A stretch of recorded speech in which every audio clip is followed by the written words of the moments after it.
नमस्कार विद्यार्थी मित्रांनो, प्रवीण अकॅडमीत आपलं स्वागत आहे. बघा, आपण वर्षानुसार इतिहास बघत आहोत. आज आपलं 1885 पासून चालू केलंय मित्रांनो. आता आपल्याला जायचंय मित्रांनो 1917 मध्ये. 1917 मध्ये काय काय घडलं त्या बाबतीत आपल्याला काय करायचं, चर्चा करायची. 1917 मध्ये काँग्रेसची पहिली महिला अध्यक्ष आपल्याला इथून सुरुवात करायची आहे मित्रांनो. सो 1917 पासून सुरुवात करूया मित्रांनो. व्हिडिओ आवडल्यास लाईक शेअर करून द्या. प्रवीण अकॅडमीचं ऍप्लिकेशन डाउनलोड करा, ज्यात नवीन व्हिडिओ टेस्ट स्टडी मटेरियल पाहण्यास मिळेल. चला मित्रांनो, मग 1917 मध्ये घडलं काय. पहिला एक गोष्ट लक्षात ठेवा, 1916 मध्ये तुम्हाला माहित असेल की 1916 मध्ये लोकमान्य टिळकांची काँग्रेसमध्ये पुन्हा काय झाली, एंट्री झाली. म्हणजेच काय, जहाल आणि मवाळ काय झाले, एक झाले. बरोबर आहे. जहाल प्लस कोण झाले होते, मवाळ काय झाले होते, एक झाले होते. कारण की 1915 मध्ये तुम्ही बघाल तर दोन महत्वाचे जे मवाळ नेते होते आणि कट्टर टिळकांना विरोध करायचे. बरोबर आहे. कट्टर कोणाला विरोध करायचे, टिळकांना विरोध करायचे. दोघांचा काय झाला होता, मृत्यू झाला होता 1915 मध्ये. मग मेहता असतील आणि गोखले असतील, म्हणजेच गोपाळकृष्ण गोखले आणि फिरोजशाह मेहता दोघांचा 1915 मध्ये मृत्यू झाला. काँग्रेसमध्ये मोठा लीडर उरला नाही, म्हणून 16 मध्ये काय झालं, टिळकांची काय झाली, एंट्री झाली. आणि टिळकांची काँग्रेसमध्ये एंट्री करण्यामध्ये सर्वात महत्वाचं योगदान ह्या अॅनी बेझंटचं होतं. कोणाचं होतं मित्रांनो, या बाईंचं होतं. म्हणून या बाईंना पुढच्याच वर्षी काँग्रेसचं काय देण्यात आलं, अध्यक्षपद देण्यात आलं. या बाईंना पुढच्या वर्षी काय देण्यात आलं मित्रांनो, काँग्रेसचं काय देण्यात आलं होतं, अध्यक्ष देण्यात आलं होतं. या बघा, या अॅनी बेझंट तुम्हाला माहित असतील, थिओसॉफिकल सोसायटीच्या अध्यक्षा होत्या भारतामध्ये. आणि थिओसॉफिकल सोसायटी भारतातलं एक इंटरनॅशनल ऑर्गनायझेशन होती, तिचं भारतात मुख्यालय होतं. बरोबर आहे. मग काँग्रेसची पहिली महिला अध्यक्ष झाली, ती कोण झाली मित्रांनो, काँग्रेसची पहिली महिला अध्यक्ष कोण झाली, अॅनी बेझंट. कोण झाली मित्रांनो, अॅनी बेझंट. समजते मला काय म्हणायचं. 1917 मध्ये टिळकांना काँग्रेसमध्ये एंट्री दिली, त्या बदल्यात त्यांना हे मिळालं होतं. 1917 मध्ये काँग्रेसची प्रथम महिला अध्यक्ष कोण झाली होती, अॅनी बेझंट झाली होती. कलकत्त्याला काँग्रेसचं अधिवेशन भरलं होतं.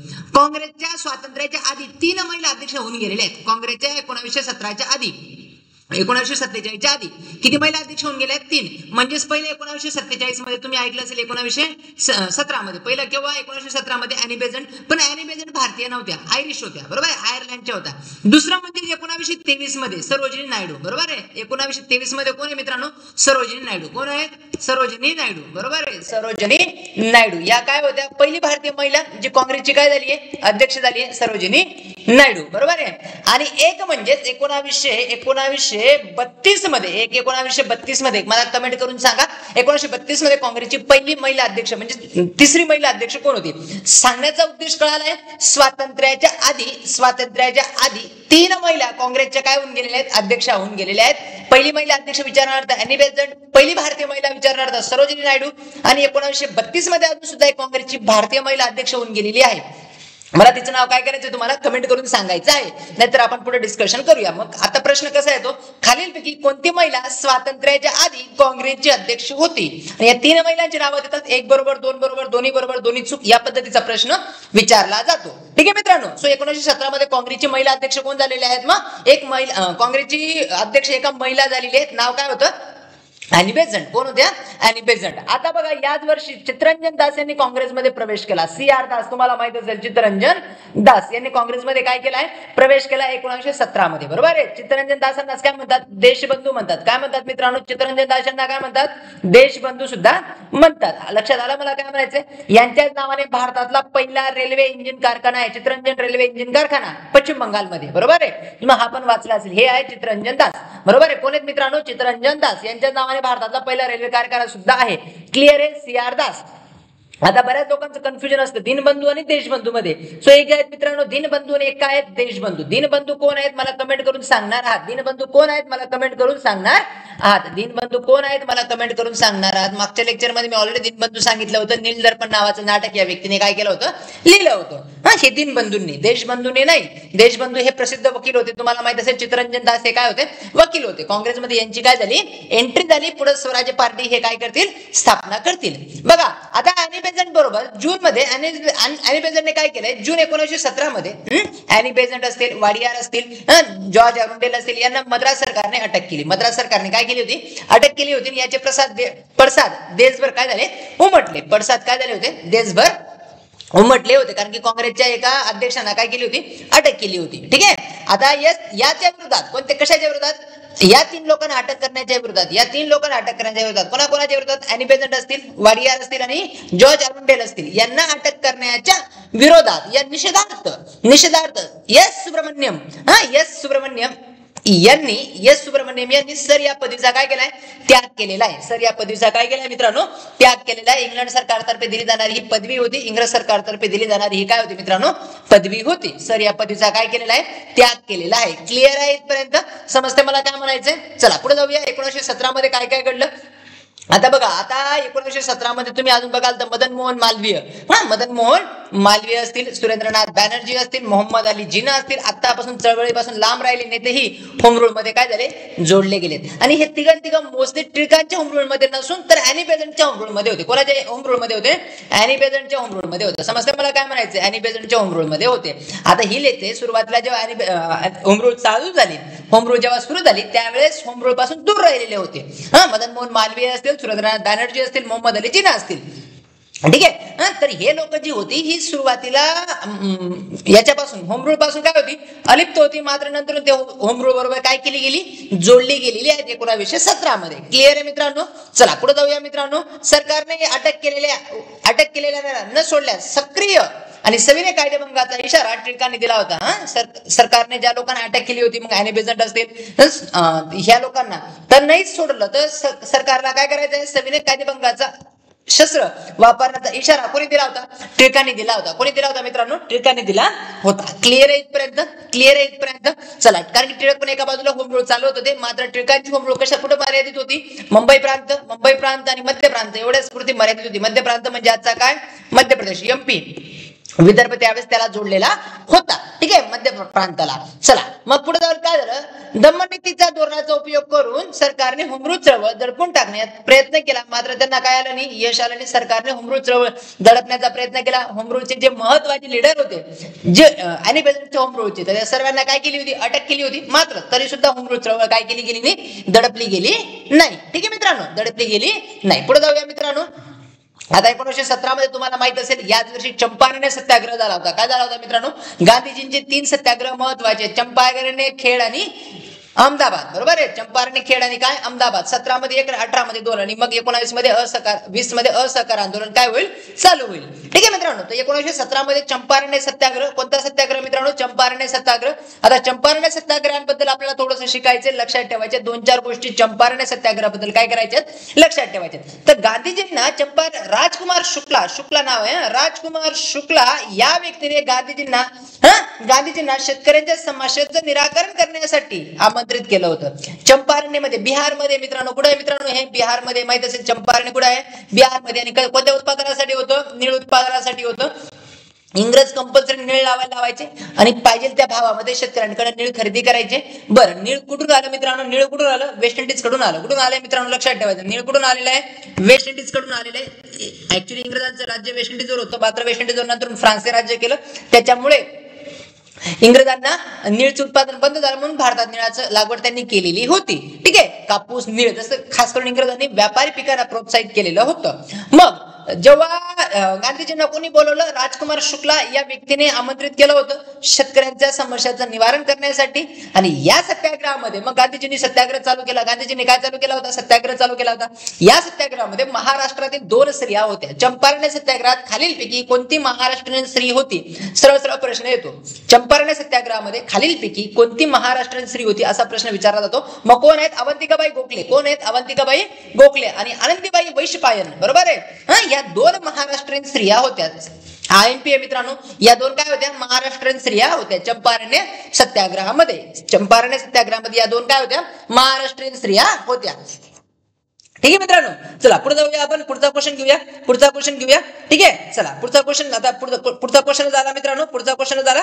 पुढची स्लाइड बघूया. काय म्हटलं, 1917 मध्ये काय काय चालू आहे, 1917 मध्ये काय काय चालू आहे. आणि गांधीजींचा हा पहिला सविनय कायदेभंगाचा प्रयोग होता. सविनय कायदेभंग, कायद्याचा काय करायचा होता, ब्रेक करायचा होता.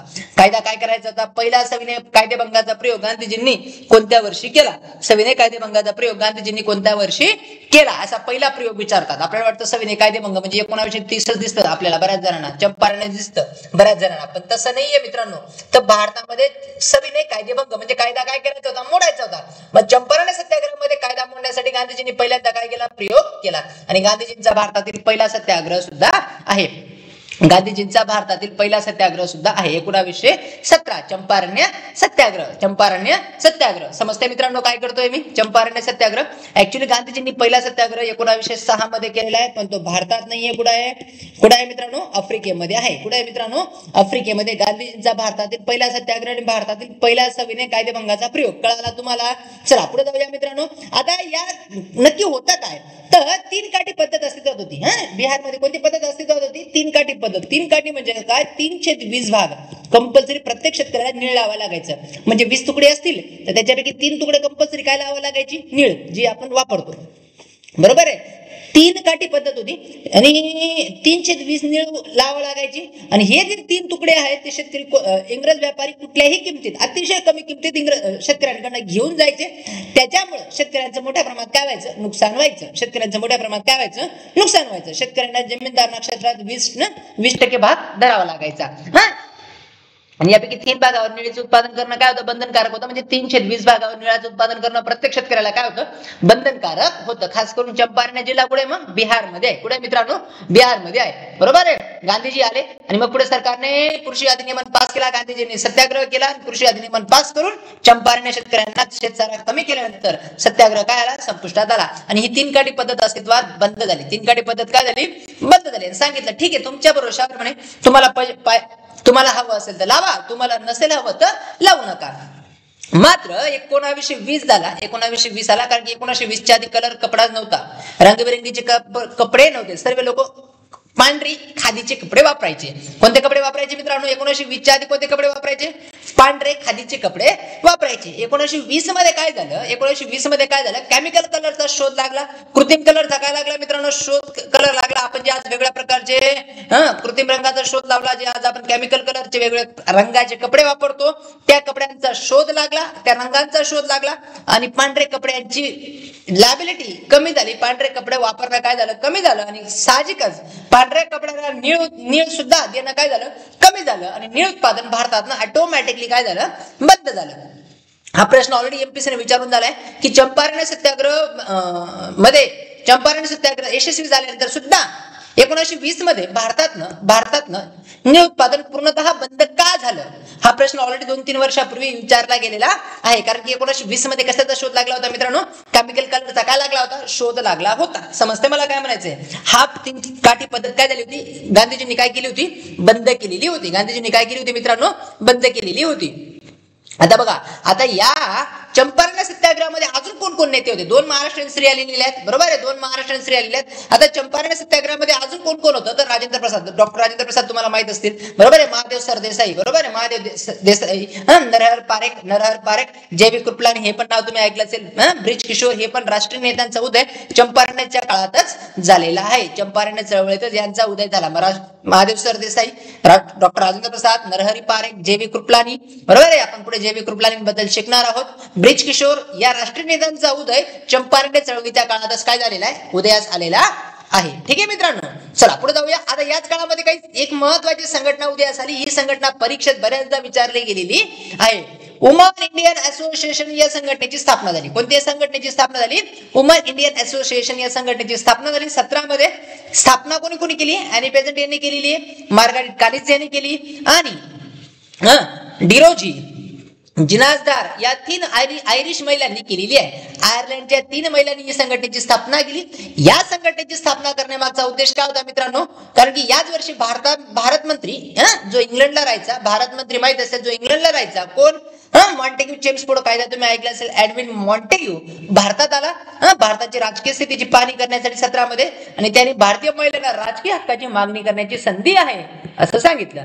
आणि यासाठीच भारत म्हणजे थोडक्यात काय वेगळा मतदारसंघ देणार होता, पण तो पुढे 35 मध्ये झाला. महिलांना वेगळा मतदारसंघ 35 मध्ये आला, पण सुरुवात 17 मध्ये झाला असे मत प्रतिपादित केलं. आणि या आधारावर या संघटनेची काय झाली? स्थापना झाली की भारतीय महिलांना राजकीय हक्क मिळाला पाहिजे असं मॉन्टेग्यूने सांगितलं. आणि मग या संधीचा फायदा कोणी उचलला? या 3 महिलांनी उचलला आणि या संघटनेची स्थापना झाली. वुमन इंडियन असोसिएशन या संघटनेची काय झाली? स्थापना झाली. क्लिअर आहे मित्रांनो? क्लिअर आहे. पुढे भारतीय महिलांना वेगळा मतदारसंघ मिळेल 1935 मध्ये. ठीक आहे मित्रांनो, चला पुढे जाऊया. आता याच काळामध्ये सॅडलर विद्यापीठ आयोग आला होता मित्रांनो. 17 ते 19 मध्ये सॅडलर विद्यापीठ आयोग आला होता. कोणता विद्यापीठ आयोग आला होता? सॅडलर विद्यापीठ आयोग आला होता. या आयोगाचे 2 सदस्य भारतीय होते मित्रांनो. या आयोगाचे 2 सदस्य काय होते? भारतीय होते. आशुतोष मुखर्जी असतील आणि जियाउद्दीन अहमद असतील. जियाउद्दीन अहमद हे 2 भारतीय सदस्य होते. पुन्हा पुन्हा परीक्षेत हा प्रश्न विचारला जातो की सॅडलर आयोगाचे खालीलपैकी भारतीय सदस्य कोण? सॅडलर आयोगाचे खालीलपैकी भारतीय सदस्य कोण? किंवा दुसरा प्रश्न विचारला जातो, सॅडलर आयोग कशाची संदर्भात आहे? जोड्या लावण्यासाठी विचारला जातो. हा शिक्षणासंदर्भात आयोग आहे. सॅडलर आयोग कशा संदर्भात आहे मित्रांनो? शिक्षणासंदर्भात काय आयोग आहे. समजते मला काय म्हणायचंय?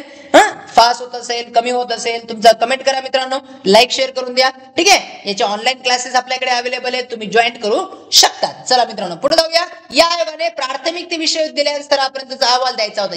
या आयोगाला काय करायचं होतं? प्राथमिक शिक्षणापासून तर विश्वविद्यालय कॉलेज लेवल पर्यंतच्या स्तरापर्यंत अहवाल द्यायचा होता. हा अहवाल कलकत्ता विद्यापीठाशी संबंधित असला तरी त्याचे मत व्यावहारिक स्वरूप इतर विद्यापीठांनाही लागू होणार होतं. हा आयोग ऍक्च्युली फक्त कोणत्या विद्यापीठासाठी होता? कलकत्ता विद्यापीठासाठी होता. मात्र इतर विद्यापीठांना पण तो काय होणार होता? लागू होणार होता सॅडलर आयोग. समजते मला काय म्हणायचंय? ठीक आहे, चला पुढे जाऊया. याच काळामध्ये 1917 मध्ये साम्यवादाचा उदय झाला. 1917च्या रशियन क्रांतीनंतर भारतात मार्क्सवादाचा उदय झाला भारतामध्ये आणि त्याचा प्रसार होऊ लागलेला आहे.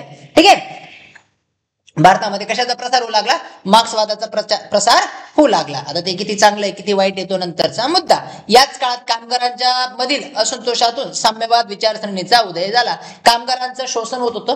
अनेक ब्रिटिश कंपनी असतील, ब्रिटिश व्यापारी असतील, भारतीय व्यापारी पण कमी नव्हते काय करण्यासाठी? शोषण करण्यासाठी. ठीक आहे, खास करून कामगारांच्या शोषणापासून जी मार्क्सवादाचा उदयाला काय झाली? सुरुवात झाली आणि परिणामी मुंबई असेल, कानपूर असेल, कलकत्ता, लाहोर, मद्रास अशा उद्योगप्रधान नगरांमध्ये काही साम्यवादी संघटना स्थापन झाल्या.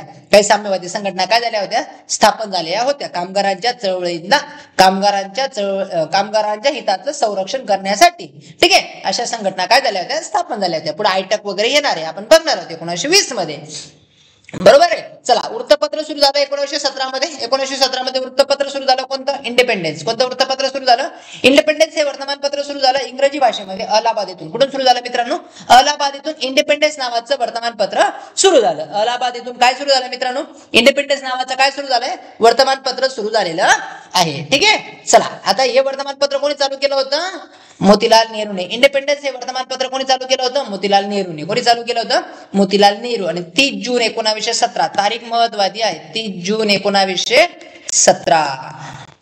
ग्रेट ग्रँड ओल्ड मॅन, भारताचे भीष्म पितामह म्हणूया आपण. ठीक आहे, कोण? दादाभाई नौरोजी यांचा काय झाला? मुंबई येथे काय झाला? मृत्यू झाला. Great grand old man. ठीक आहे, दादाभाई नौरोजी यांचा काय झाला? मृत्यू झाला 30 जून 1917 मध्ये. ठीक आहे, 17 मध्ये मृत्यू झाला. चालायचं पुढे. इंडिपेंडेन्स वर्तमानपत्र कोणाचं आहे? मोतीलाल नेहरूंचं आहे. आता हे झालं 1917 मध्ये एवढ्या गोष्टी घडल्या. 1917 मध्ये एवढ्या गोष्टी घडल्या. आता तारीख टाकायची मित्रांनो आपल्याला 1918. काय तारीख टाकायची? 1918 मध्ये काय काय घडलं याबद्दल आपल्याला काय करायचे मित्रांनो? चर्चा करायची. चला, एंडिंग टाकायची आता 1918. मी 1947 पर्यंत डिटेल करेन, त्याच्यानंतर सुद्धा 2024 पर्यंत करू. आफ्टर इंडिपेंडन्स हिस्ट्री आपल्याला मेन्स मध्ये शिकायची, त्याच्यासाठी वेगळा व्हिडिओ बनवेल. ठीक आहे, सो अधिवेशन 1918चं अधिवेशन भरलं मित्रांनो बॉम्बेला. 1918चं अधिवेशन केव्हा भरलं? बॉम्बेला. बॉम्बे नाव आहे, तुम्हाला वाटतं मुंबई नाही, कुठे भरलं? बॉम्बेला, कारण की तेव्हा बॉम्बेच म्हणायचे. 1995 ला नाव काय झालं? मुंबई. 1995 ला नाव काय झालं? मुंबई. बरोबर आहे ना? फक्त शहराचं नाव बदललं. हायकोर्टाचं आणि आज पण बॉम्बे हायकोर्टच म्हणतात. बरे लोक मुंबई हायकोर्ट म्हणतात. नाही तर काय आहे? बॉम्बे हायकोर्ट आहे. पण हायकोर्टाचे नावाने बदललेत, अनेक शहराचे नाव बदलले. जसं मद्रास हायकोर्ट आज पण म्हणतात. मद्रासचं नाव बदललं, चेन्नई झालं, पण आज पण मद्रास हायकोर्ट म्हणतात. पॉलिटिकल सायन्स मध्ये आपण शिकूया.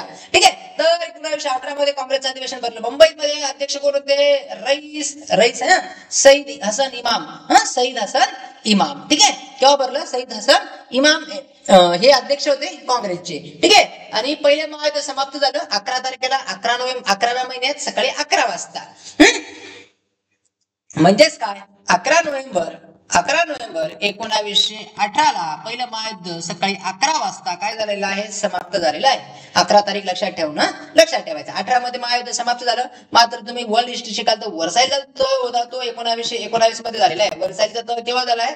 1919 मध्ये झाला. आणि वर्साईचा तह जर्मनीवर खूप विचित्र प्रकारे लादण्यात आला होता.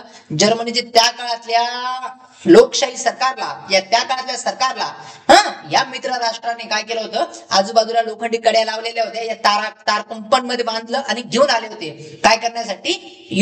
या स्वाक्षऱ्या करण्यासाठी घेऊन आलेले होते. आणि त्याच्यामुळे जर्मनीची जनता खूप संतापली आणि तिथून खऱ्या अर्थाने एका पोराचा उदय झाला. कोण? हिटलरचा काय झाला होता? उदय झाला होता. ठीक आहे. सो 11 नोव्हेंबर 1918 रोजी सकाळी 11 वाजता पहिलं महायुद्ध समाप्त झालं. ठीक आहे, समाप्त झालं आणि जाऊन शांततेच्या करारावर स्वाक्षऱ्या केल्या आणि पहिलं महायुद्ध समाप्त झालं. शांततेच्या करारावर स्वाक्षऱ्या केव्हा केलेल्या आहेत? 1919. त्याला वर्साईल तह म्हणतात, वर्साईलची संधी म्हणतात. ठीक आहे मित्रांनो, वर्साईल ट्रीटी म्हणतात. चला पुढे जाऊया. बघा, या महायुद्धात अखेरीस निर्माण झाले राजकीय व आर्थिक परिस्थितीमुळे भारतात डावी विचारसरणी उदयास आली. आता डावी आणि उजवी भारतामध्ये ऍक्च्युअली दोनच विचारसरणी आहेत. अशा किती विचारसरणी आहेत? 2 विचारसरणी आहेत. जे गोर गरिबांचा, तळागाळातील लोकांचा विचार करतात त्यांना डावी विचारसरणी म्हणतात. जे उद्योगपतींचा विचार करतात त्यांना उजवी विचारसरणी म्हणतात. विचारसरणी किती आहेत? 2. काही सेंट्रल विचारसरणीचे पण पक्ष आहेत, पण मोस्टली भारतामध्ये आयडिओलॉजिकल विचार केला तर 2च पार्टी आहेत. एक लेफ्टिस्ट पार्टी आणि राईटिस्ट पार्टी, 2च पार्टी आहेत. बीजेपी हे खास करून राईटिस्ट पार्टी मानले जाते, राईट पार्टी मानले जाते, उजवी विचारसरणीचा पक्ष मानला जातो. आणि सीपीआय, सीपीएम या कम्युनिस्ट पार्ट्या ज्या आहेत, CPI, CPM, communist party of India, communist party of मार्क्सवादी, सीपीएम, बरोबर आहे. या ज्या पार्ट्या आहेत या मोस्टली लेफ्टिस्ट आयडिओलॉजीच्या पार्ट्या मानल्या जातात. क्लिअर मित्रांनो. आणि 1919 मध्ये 18 मध्ये राजकीय परिस्थितीचा फायदा घेतला आणि डावी विचारसरणीचा उदय होईल आणि पुढे कम्युनिस्ट पार्टीची स्थापना होईल. एम.एन. रॉय करतील. पुढे आपण शिकणार आहोत. ठीक आहे, चला पुढे जाऊया. आता मवाळ युगाचं पतन झालं. तुम्हाला माहित असेल की 1915 मध्ये महत्वाचे 2 नेत्यांचा मृत्यू झालाय. गोपाळकृष्ण गोखले, फिरोजशाह मेहता, दादाभाई नौरोजी या राष्ट्रीय नेत्याच्या प्रमुखांच्या मृत्यूमुळे मवाळमधील काँग्रेसचे महत्व काय होत गेलं? कमी होत गेलं. पुढे जहालांचं पण महत्व पुढच्या 2 वर्षात कमी होईल आणि काँग्रेस कोणाच्या ताब्यात जाईल? 20 पासून गांधीजींच्या ताब्यात जाईल. ठीक आहे, कोणाच्या ताब्यात जाईल मित्रांनो? गांधीजींच्या ताब्यात जाईल. यांचा मृत्यू तुम्हाला माहिती आहे. यांचा मृत्यू 17 मध्ये, दादाभाई नौरोजींचा मृत्यू 17 मध्ये, फिरोजशाह मेहतांचा मृत्यू आणि गोपाळकृष्ण गोखलेंचा मृत्यू 15 मध्ये झाला. ठीक आहे मित्रांनो, चला पुढे जाऊया. बघा, आता बघा बॉम्बे फूट. आता बॉम्बे फूट काय झालं बघा. आता लक्ष द्या. जेम्स सुधारणावर सुद्धा बॉम्बे फूट झालेली होती. बघा, नोव्हेंबर 1918 ची गोष्ट चालू आहे. नोव्हेंबर 1918 मध्ये मवाळ गटाने ऑगस्ट मधील काँग्रेसच्या खास अधिवेशनास विरोध करून सुरेंद्रनाथ बॅनर्जी यांच्या अध्यक्षतेखाली अधिवेशन बोलवून त्यात इंडियन नॅशनल लिबरल फेडरेशन नावाची संघटना स्थापन केली. सुरेंद्रनाथ बॅनर्जीने काय स्थापन केलेलं आहे? सुरेंद्रनाथ बॅनर्जींनी काय स्थापन केलं? नाव लक्षात ठेवा. सुरेंद्रनाथ बॅनर्जी नाही, कोण आहेत? सुरेंद्रनाथ बॅनर्जी. ठीक आहे, काँग्रेसमध्ये पुन्हा एकदा फूट झाली. ठीक आहे, सुरेंद्रनाथ बॅनर्जी यांनी कशाची स्थापना केली? इंडियन नॅशनल लिबरल फेडरेशन नावाच्या संघटनेची काय झाली? स्थापना केली. आणि त्यांनी मॉन्टेग्यू जेम्स फोर्ड सुधारणांना काय दाखवला? आपला पाठिंबा दिला. आता काँग्रेसमध्ये पुन्हा फूट पडली. काही लोक म्हणत होते मॉन्टेग्यू जेम्स फोर्ड कायदा चांगला आहे, काही लोक म्हणत होते मॉन्टेग्यू जेम्स फोर्ड कायदा चुकीचा आहे. या पद्धतीचे 2 काँग्रेसमध्ये गट निर्माण झाले आणि पुन्हा काँग्रेसमध्ये तेवढी मोठी नव्हती फूट जी 1907च्या मानाची होती. कारण की 1907 मध्ये 3 बंपर शेअर जे होते लाल बाल पाल, त्यांची ताकद जास्त होती. सुरेंद्रनाथ बॅनर्जी त्या मानाने एकटे होते, कमी होती ताकद, म्हणून ती फूट आपल्याला वाटतं की नाही एवढी घडली. पण 1918 मध्ये सुद्धा फूट पडलेली आहे. 1918 मध्ये पण काँग्रेसमध्ये काय पडले मित्रांनो? फूट पडली. आता कोण बाहेर पडला? सुरेंद्रनाथ बॅनर्जी. कोण बाहेर पडलं? सुरेंद्रनाथ बॅनर्जी. आणि त्यांनी कशाची स्थापना केली? इंडियन नॅशनल लिबरल फेडरेशनची स्थापना केली. स्थापना करण्यामागचा उद्देश काय होता? मॉन्टेग्यू जेम्स फोर्ड जो कायदा होता किंवा ज्या सुधारणा येणार होत्या पुढच्या वर्षी 1919 मध्ये अप्लाय होणार होत्या, त्यांना पाठिंबा दाखवणं. त्यांना काय दाखवणं मित्रांनो? पाठिंबा दाखवणं. याची पीडीएफ आपल्या टेलिग्राम चॅनलला आहे. याची पीडीएफ आपल्या ऍप्लिकेशनच्या चॅट बॉक्स मध्ये तिथून तुम्ही डाउनलोड करू शकता. तिथून काय करू शकतात मित्रांनो? डाउनलोड करू शकतात. चला पुढे जाऊया मित्रांनो, पुढे जाऊया. बघा, समस्या मला काय म्हणायचंय? चला पुढे जाऊया. आपण 18 मध्ये आहोत मित्रांनो. ही काँग्रेस मधली दुसरी फूट आहे, बरोबर आहे. माहित असेल तुम्हाला 1907 मध्ये सुरत अधिवेशनामध्ये लाल पाल बाहेर पडले होते. सुरत नंतर ही दुसरी फूट आहे 1918 मध्ये. म्हणजे पहिली फूट पडली 1907 मध्ये, दुसरी फूट पडली 1918 मध्ये. पुढे काँग्रेसच्या अनेक फुटा होत जातील. 2024 पर्यंत आपण शिकू काँग्रेस केव्हा केव्हा फुटली. ठीक आहे, चला पुढे जाऊया. आपण पुढे जाऊया. चला, याच वेळेस काँग्रेसमधनं पडलेले मवाळ नेते मात्र आता राष्ट्रीय चळवळीच्या ओघात टिकू शकले नाही. सूर्यदास बालन यांची तेवढी ताकद नव्हती जेवढी लालबाग पाल यांची होती, म्हणून ती फूट आपल्याला जाणवत नाही. ठीक आहे मित्रांनो, याच वर्षी खेडा सत्याग्रह झाला. 18 मध्ये दोन महत्वाचे सत्याग्रह होणार आहेत, एक खेड आणि एक अहमदाबाद. एक खेड आणि एक काय होणार आहे, अहमदाबाद. हे दोघंही गुजरातमध्ये आहेत. चंपारण बिहारमध्ये होता खेड सत्याग्रह. कोणता सत्याग्रह मित्रांनो, खेड सत्याग्रह. बेसिकली खेड मध्ये दुष्काळ होता. खेड या काळात दुष्काळामध्ये पिकांचं मोठ्या प्रमाणात नुकसान झालं होतं. नेहमीपेक्षा 3 पटीने कमी पीक आलं होतं आणि महसूल संहितेनुसार संपूर्ण चारा प्राप्तीचा शेतकऱ्यांचा अधिकार असूनही सरकारने या गोष्टींकडे दुर्लक्ष केलं. शेतसारा माफ मागत होते. शेतकरी काय मागत होते, शेतसारा माफ. मात्र इंग्रज काय करत होते, शेतसारा जबरदस्तीने वसूल करत होते. गांधीजींनी आंदोलन केलं. ठीक आहे, गांधीजींनी काय केलं, आंदोलन केलं. गांधीजींनी गुजरात सभेच्या माध्यमातून मोहनलाल पांड्या या स्थानिक नेत्याच्या पुढाकाराने शेतसारा चळवळ सुरू केली. गांधीजींनी गुजरात मधील कोणती सभा, गुजरात सभाच्या माध्यमातून मोहनलाल पांड्या हे एक महत्वाचे नेते, हार्दिक पांड्या नाही, मोहनलाल पांडे. ठीक आहे, तर मोहनलाल पांड्या या स्थानिक शेतकऱ्याच्या पुढाकाराने शेतसारा चळवळ सुरू केली. कोणती चळवळ सुरू केली होती, शेतसारा चळवळ सुरू केली. शेवटी इंग्रजांना झुकावं लागलं. इंग्रजांनी सांगितलं, जे देतील त्यांच्याकडनं घ्या, जे नाही देणार सोडून द्या, कर. ठीक आहे, 1918 मध्ये. ठीक आहे, या सत्याग्रहाचं नेतृत्व सरदार वल्लभभाई पटेल यांच्याकडे आलं होतं. त्यांनी पण केलं होतं बरं. अजून त्यांचा एक महत्वाचा सत्याग्रह पुढे येणार आहे, सरदार वल्लभभाई पटेल यांचा सत्याग्रह. त्याच्यामध्ये त्यांना सरदार ही पदवी मिळणार आहे. खेड सत्याग्रह आपण डिस्कस केला. ठीक आहे, चला पुढे जाऊया. आता बघा, गुजरात वल्लभभाई पटेल, इंदुलाल याज्ञिक यांनी गांधीजींना गावोगावी फिरून कोण कोण, वल्लभभाई पटेल, इंदुलाल याज्ञिक या गांधीजींना गावोगावी फिरून शेतकऱ्यांना प्रेरित करण्यासाठी कामात मदत केली आणि अनेक गावातून अशी चळवळीचे लोक सहभागी झाले गुजरातमध्ये, खेड तालुक्यात, खेड जिल्ह्यामध्ये. ठीक आहे, चला. शेवटी सरकारने आदेश दिला की शेतसारा देण्याची ऐपत नसणाऱ्यांकडून तो वसूल करण्यात येऊ नये. ठीक आहे, शेवटी इंग्रजांनी सांगितलं, जे भरू शकतात त्यांच्याकडनं गोळा करा, जे नाही भरू शकणार त्यांच्याकडनं सोडून द्या. त्यांच्याकडनं काय करा, सोडून द्या. पुढे जाऊया आपण, पुढे जाऊया. हा सत्याग्रह म्हणजे गांधीजींचा पहिला असहकार आंदोलन. पहिला असहकाराचा प्रयोग. लाव लक्षात ठेवायचं, गांधीजींचा भारतातील पहिला असहकार आंदोलन कोणतं, आपल्याला 1920 वाटतं, नाही, 1918 मित्रांनो. गांधीजींचा भारतातील पहिला असहकाराचा प्रयोग कोणत्या आंदोलनात झाला, तर खेड आंदोलनात. गांधीजींचा पहिला सविनय कायदाभंगाचा प्रयोग कोणत्या आंदोलनात झाला, तर 1917च्या. आणि अजून पुढे 1918 मध्ये अजून एक आंदोलन येईल, ते भारतीयांच्या विरोधात राहणार आहे. ते आंदोलन कोणाच्या विरोधात राहणार आहे, भारतीयांच्या विरोधात राहणार आहे, अहमदाबाद सत्याग्रह. समजतंय, दोन प्रश्नांमध्ये कन्फ्युजन व्हायचं नाही. गांधीजींचा भारतातील पहिला सविनय कायदेभंग म्हटला की 1917 चंपारण्य लक्षात ठेवायचा. कोणतं लक्षात ठेवायचं, चंपारण्य. गांधीजींचा पहिला असहकाराचा प्रयोग म्हटला तर 1918 काय लक्षात ठेवायचं, खेड.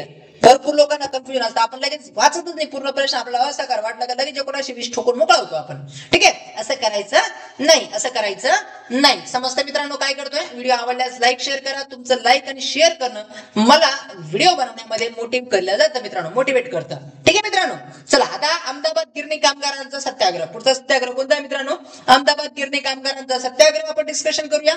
अतिशय सोपा असेल. आता बघा, 1914 पासून तर 1918 पर्यंत पहिलं महायुद्ध झालं आणि इंग्लंड महायुद्धात गुंतलेला होता. इंग्लंड महायुद्धात काय झालेला होता, गुंतलेला होता. त्याच्यामुळं इंग्लंड बंदुका बनवतील की कापड बनवेल, सांगा बरं, काय बनवेल, काय बनवेल, तर इंग्रज मोस्टली वेपन्स बनवतो. त्याच्यामुळे इंग्लंडहून जो कापड यायचा पूर्वी 1914च्या आधी तो येणं बंद झालं. इंग्लंडहून जो कापड यायचा तो येणं काय झालं, बंद झालं. आणि पहिल्या महायुद्धामध्ये भारतामध्ये मोठ्या प्रमाणात औद्योगिक विकास झाला. आपण लगेच आपल्या भारतीय परिस्थितीचा फायदा उचलण्यात एकदम एक्सपर्ट आहोत. औद्योगिक विकास झाला पहिल्या महायुद्धामध्ये. इंग्लंड युद्धात गुंतला होता, आपण औद्योगिक विकास करण्यात काय केली, मदत केली. आणि आपल्याकडे मोस्टली गुजराती पारशी लोकांनी मोठ्या प्रमाणात कापड गिरण्या काय केल्या, चालू केल्या. मग जी कामगारांची पूर्वी इंग्रज करायची तेच गुजराती पारशी या लोकांनी कापड कामगारांना पिळायला काय केली, सुरुवात केली. येते मला काय लक्षात, मला काय म्हणायचं, लक्षात येते. ओके, मग भारतामध्ये औद्योगिक विकास कोणत्या काळात झाला, मोठ्या प्रमाणात पहिल्या महायुद्धाच्या काळात झालेला आहे. मग अहमदाबाद येथील गिरणी मालक व कामगार यांच्यामध्ये प्लेगची साथ आल्यानंतर ही प्लेग बोनस वरनं वाद चालू होता. प्लेगची साथ आली होती तरी लोक काम करत होते आणि त्याच्यावर प्लेग बोनस मागावा अशी मागणी करत होते. 33%. माझी टक्केवारी पार्टी दिली नसेल तर लक्षात ठेवा, किती टक्के, 33%. आणि हे गिरणी मालक कोण होते, हे भारतीय होते. हे गिरणी मालक कोण होते, भारतीय होते. खास करून गुजराती आणि पारशी होते. गुजराती काय होते, पारशी होते. आणि कामगार, साधा कामगार किती टक्के मागणी, बोनसची मागणी करत होता, 33%. आणि हे व्यापारी द्यायला तयार नव्हते, मालक द्यायला काय नव्हते, तयार नव्हते. ठीक आहे. गांधीजींनी कामगारांना एकत्र आणण्यासाठी स्वतः उपोषण केलं. आणि या लढ्यात उपोषण गांधीजींना अंबालाल साराभाई नाव ऐकलं असेल तुम्ही, विक्रम साराभाई, अंबालाल साराभाई, काय रिलेशन आहे का मला सांगा. यांनी मध्यस्थीचा लढा आटोक्यात आणण्याचा प्रयत्न केला. आटोक्यात आणला मध्यस्थीचा हा लढा. काय केला, अंबालाल साराभाई. अजून एक आहेत अंबालाल साराभाईंच्या बहीण, गांधीजींच्या चांगल्या सहकारी होत्या, त्या पण आपण पुढे शिकणार आहोत. ठीक आहे. ओके. तर गांधीजींनी हे सत्याग्रह केलं आणि 33% बोनस मागणी काय केली, मान्य करून दिली. 33% मागणी काय करून दिली, मान्य करून दिली. समजते मला काय म्हणायचं मित्रांनो. सो या व्हिडिओमध्ये आपण 1918 पर्यंत बघितले मित्रांनो. आता आपण सुरुवात करणार आहोत 1919. मोतीलाल नेहरू अध्यक्ष होतील. अमृतसर मध्ये काँग्रेसचं अधिवेशन भरेल. 1919 मध्ये काय घडलं मित्रांनो, ते आपण पुढच्या व्हिडिओमध्ये बघायला काय करणार आहोत, सुरुवात करणार. व्हिडिओ आवडल्यास लाईक, शेअर करा. याचे पेड कोर्सेस आपल्याकडे उपलब्ध आहेत मित्रांनो. काही डाऊट, काही शंका असतील तर मला कॉल करू शकतात. Thank you for watching this video. Thank you for Pravin.